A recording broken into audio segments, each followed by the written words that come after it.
Welcome to the Forge, my wanton wildlings. I'm your creepsmith, and I hope you like my work.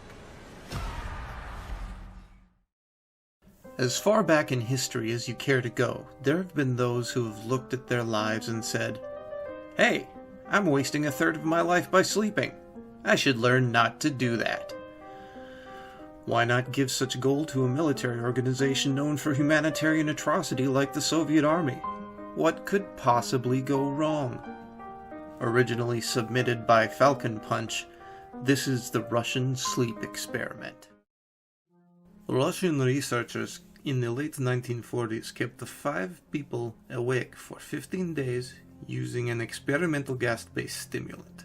They were kept in a sealed environment to carefully monitor their oxygen intake so the gas did not kill them since it was toxic in high concentrations. This was before closed-circuit cameras, so they only had microphones and 5-inch thick glass porthole-sized windows into the chamber to monitor them.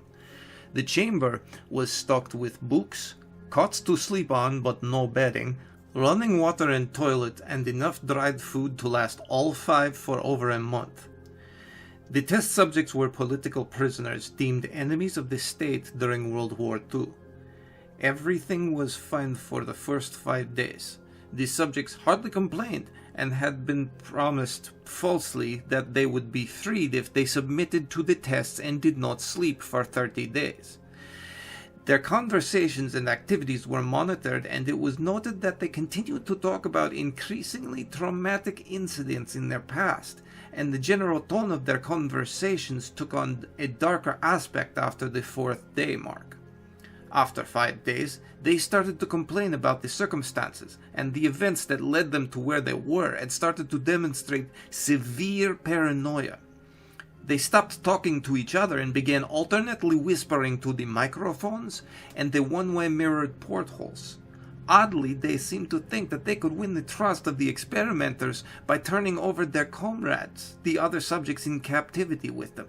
At first, the researchers suspected this was an effect of the gas itself. After 9 days, the first of them started screaming.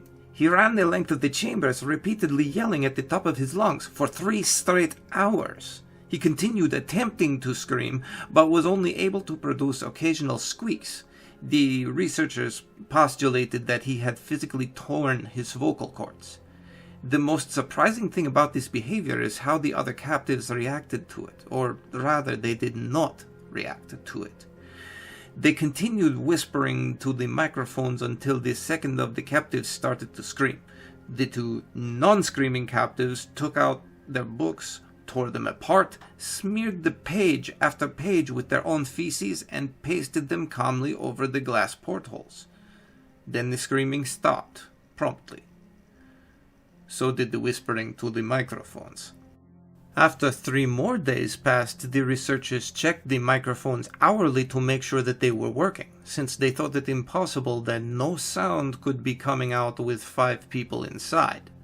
The oxygen consumption in the chamber indicated that all 5 must still be alive. In fact, it was the amount of oxygen 5 people would consume at very heavy level of strenuous exercise. On the morning of the 14th day, the researchers did something that they said they would not do to gain a reaction from the captives. They used the intercom inside the chamber, hoping to provoke any response from the captives that they were afraid were either dead or vegetative. They announced, "We are opening the chamber to test the microphones. Step away from the door and lie flat on the floor, or you will be shot. Compliance will earn one of you your immediate freedom." To their surprise, they heard a single phrase in a calm voice respond, "We no longer want to be freed." Debate broke out among the researchers and the military forces funding the research. Unable to provoke any more response using the intercom, it was finally decided to open the chamber at midnight on the 15th day. The chamber was flushed of the stimulant gas and filled with fresh air, and immediately voices on the microphones began to object. 3 different voices began begging, as if pleading for the life of loved ones, to turn the gas back on. The chamber was opened and the soldiers sent in to retrieve the test subjects. The subjects began to scream louder than ever, and so did the soldiers when they saw what was inside. 4 of the 5 subjects were still alive, although no one could rightly call the state that any of them were in life. The food rations past day 5 had not been so much as touched. There were chunks of meat from the dead subjects' thighs and chests stuffed into the drain in the center of the chamber, blocking the drain and allowing 4 inches of water to accumulate on the floor. Precisely how much of that was actually blood was never determined. All 4 surviving test subjects also had large portions of their muscles and skin torn away from their bodies.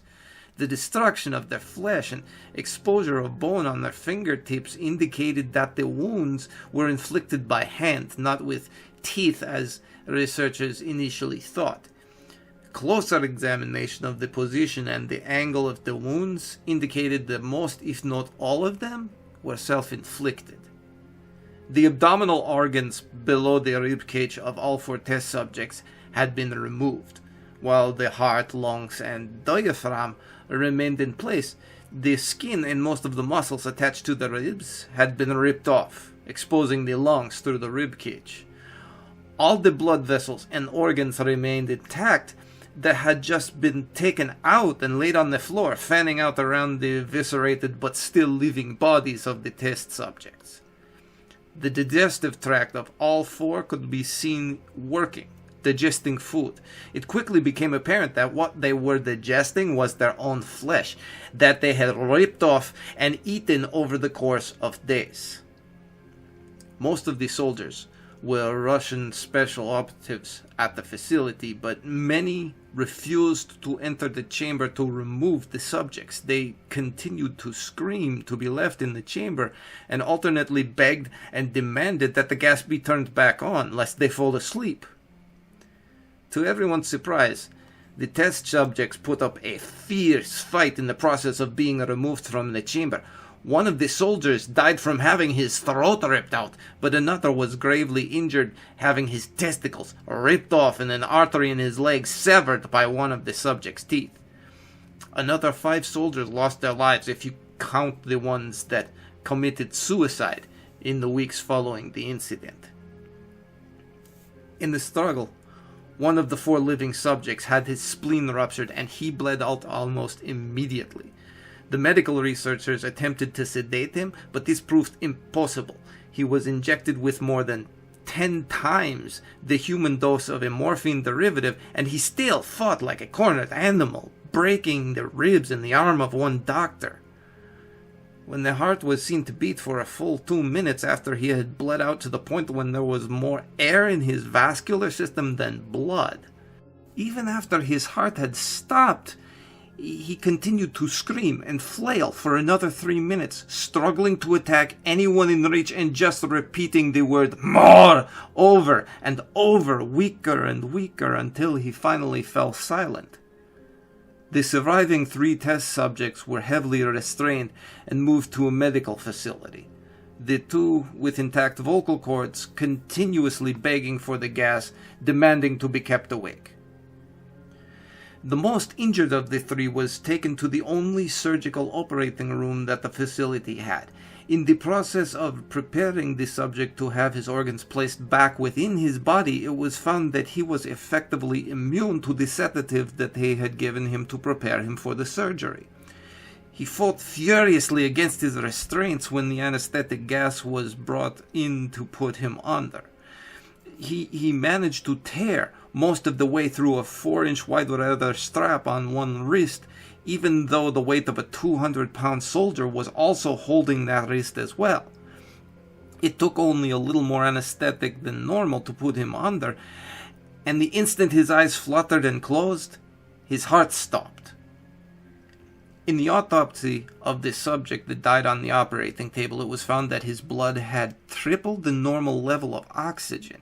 His muscles that were still attached to his skeleton were badly torn, and he had broken 9 bones in his struggle not to be subdued. Most of those were simply from the amount of force that his muscles had exerted on them. The second survivor had been the first of the group of 5 to start screaming. His vocal cords were destroyed, and he was unable to beg or object to surgery, and he only reacted by shaking his head violently in disapproval when the anesthetic gas was brought near him. He shook his head yes when someone suggested reluctantly that they try the surgery without anesthetic, and he did not react for the entire 6-hour procedure of replacing his abdominal organs and attempting to cover them with what remained of his skin. The surgeon presiding stated repeatedly that it should be medically impossible for this patient to still be alive. One terrified nurse assisting the surgery stated that she had seen the patient's mouth curl into a smile several times whenever his eyes met hers.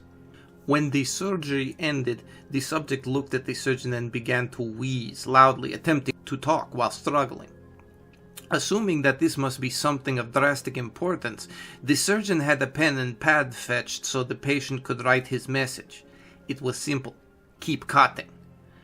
The other 2 test subjects were given the same surgery, both without anesthetic as well, although they had to be injected with a paralytic for the duration of the operation. The surgeon found it impossible to perform the operation while the patients were laughing continuously. Once paralyzed, the subjects could only follow the attending researchers with their eyes.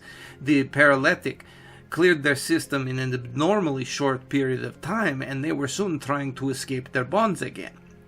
The moment they could speak, they were asking for the stimulant gas. The researchers tried asking why they had injured themselves, why they had ripped out their own guts, why they wanted to be given the gas again. Only one response was given: I must remain awake.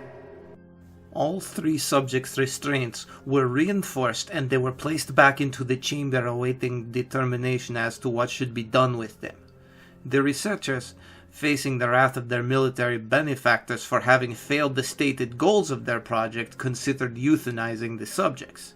The commanding officer, a former KGB agent, instead saw potential and wanted to see what would happen if they were put back on the gas. The researchers strongly objected, but they were overruled. In preparation for being sealed in the chamber again, the subjects were connected to an EEG monitor and had their restraints padded for long-term confinement.